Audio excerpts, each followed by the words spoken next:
You do not control the storm, but you decide whether it breaks your soul or strengthens it. The question is not what happens to you, but who you become because of it. In life, the storm always comes: betrayal, failure, illness, loss, uncertainty. But within every storm there are two kinds of people: those who are carried by the wind, and those who become the mountain, unmoved.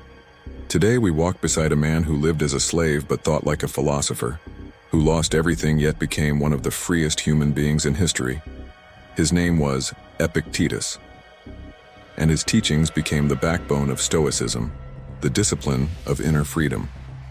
While empires rose and fell, his words endured because they contained something unbreakable: the understanding that your peace is not given by the world, it is claimed by the mind that refuses to surrender. Imagine the world in which he lived: the height of Rome's power, where people were treated as property, where freedom was a privilege, not a right. Born into slavery, his body belonged to another man, his voice was forbidden, his comfort non-existent. Yet somehow, in the silence of chains, he discovered that there was one realm no one could enter: his thoughts. He realized that though men could imprison his body, they could never imprison his perception. That truth became the seed of his liberation. What Epictetus uncovered was a truth so powerful it reshaped the concept of freedom itself. He taught that life divides cleanly into two categories: what depends on you and what does not.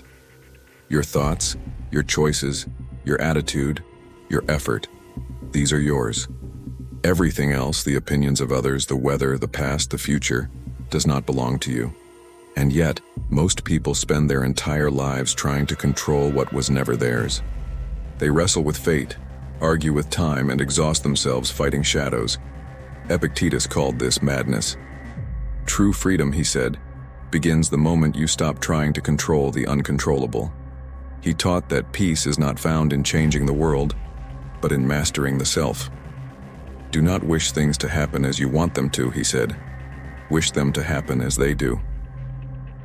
To the untrained ear, this sounds like surrender, but to the Stoic it is the purest form of strength. To flow with life instead of against it. To act with calm, not compulsion. To stand firm without resentment. It is not about passivity, it is about harmony. His first great discipline was perception.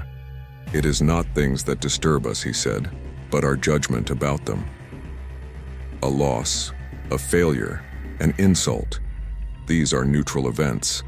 The pain we feel comes from our interpretation of them. A man who believes every obstacle is an injustice becomes bitter. A man who sees it as training becomes invincible. When you understand this, life stops feeling like a battlefield and becomes a dojo. A place of practice, not punishment. 2,000 years later, science would confirm this ancient truth. What Epictetus described is now known as cognitive restructuring, the core of cognitive behavioral therapy. Hundreds of studies have shown that changing how we interpret events rewires the brain, reducing anxiety, depression, and emotional pain. Epictetus did not know the word neuroscience, but he lived it. He understood, centuries before the modern world, that our emotions are not commands, they are signals. What we do with them defines our reality. Then comes his second discipline, amor fati, the love of fate. You can resist life or you can dance with it. The Stoic does not merely accept reality, he learns to love it. He sees each challenge as an invitation to grow, each obstacle as an opportunity for strength. To love fate is not to celebrate tragedy, but to embrace the wisdom hidden within it. The obstacle, as Marcus Aurelius would later write, becomes the way. Science once again follows philosophy. Studies in acceptance therapy show that people who stop resisting the present moment experience greater emotional stability, higher well-being, and deeper resilience. What the Stoics practiced in silence, psychology now measures in data. The third discipline is will.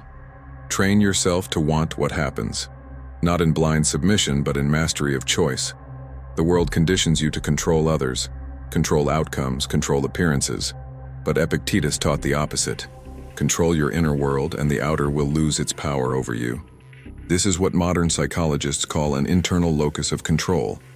The belief that while you cannot command events, you can command your response. Studies show that those who live this way recover faster from adversity, perform better under stress, and live longer. Two men face the same storm. One curses the wind, the other adjusts his sail. The difference is philosophy.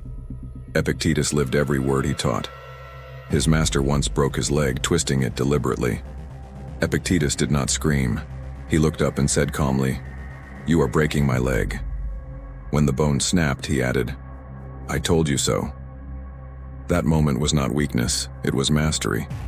Pain could not control his reaction. Hatred could not shape his heart. Later, when he was freed, he never sought revenge. He only taught others what freedom truly meant. Freedom to Epictetus was not the absence of chains.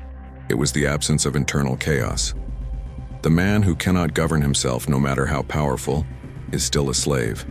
The man who governs his mind, no matter how poor, is free. He taught his students that two people can live the same life, one bound by emotion, the other guided by awareness. What separates them is not circumstance, but training. He did not ask for blind belief. He asked for daily practice. When anger rises, he said, observe it instead of obeying it. When disappointment strikes, remind yourself that it is not tragedy, it is training. When fortune changes, remember that what you control has not changed. Your perception, your action, your will. In this way, every difficulty becomes a teacher. The insult becomes patience. The delay becomes focus. The loss becomes freedom. He also taught silence, not the silence of defeat, but the silence of mastery. To speak less, to listen more, to think before reacting.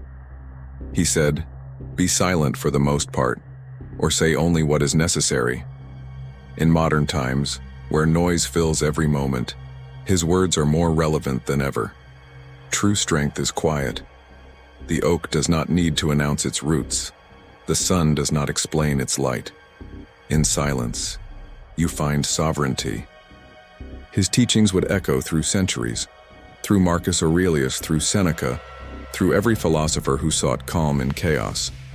They would even reach the modern world through voices like Ryan Holiday and Jordan Peterson. You don't control what happens, but you control how you respond, Holiday says. Peterson echoes, life is suffering, but what you do about it defines who you are. These are not new ideas. They are old truths rediscovered. Epictetus's legacy is not just Stoic, it is universal. His message transcends time, culture, and language. Whether you walk through Tokyo or Rome, through silence or struggle, the principle remains. The mind is your final kingdom. Protect it, train it, rule it. The art of living is not about escape. It is about engagement without attachment. It is about learning to move through the world like water, flowing, adapting, unstoppable. In the end, Epictetus does not ask you to be stone. He asks you to be a mountain, alive, aware, and at peace with both the sky and the storm.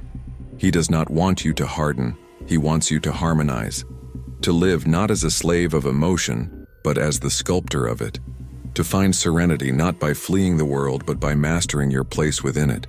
And when the storm rises again, and it will, remember his words. No man is free until he masters himself. Freedom is not granted by fate.